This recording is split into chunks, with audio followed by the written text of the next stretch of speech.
berbagai nuansa Islami bisa kita temuin di kota Jambi, tepatnya berada di Masjid Al-Falah atau lebih dikenal oleh masyarakat kota Jambi yaitu Masjid Seribu Tiang.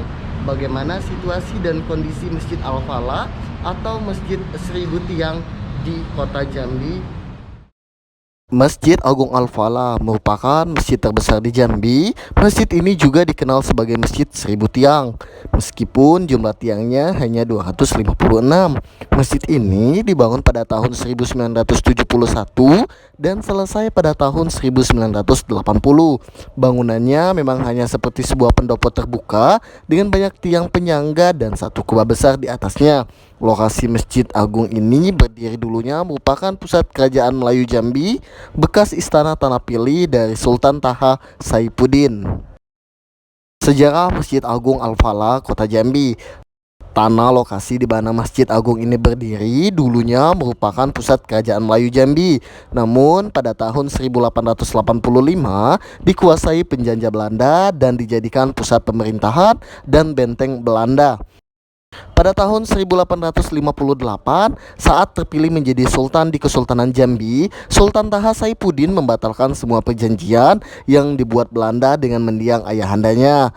Karena perjanjian tersebut sangat merugikan Kesultanan Jambi, saat itu Belanda sangat marah dan mengancam akan menyerang istana. Namun, Sultan Taha justru lebih dulu menyerang pos Belanda di daerah Kumpe.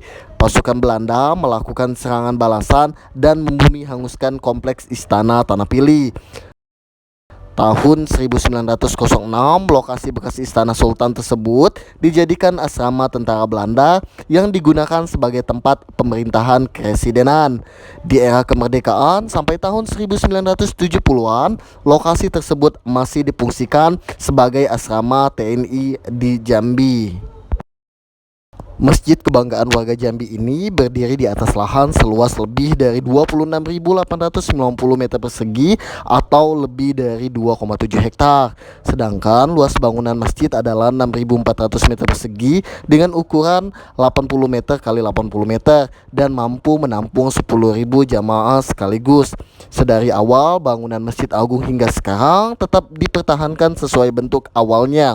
Kalaupun ada renovasi, hanya penambahan ukiran pada mihrab imam tanpa merombak bentuk awal masjid dan mengganti pembungkus tiang pada tahun 2008.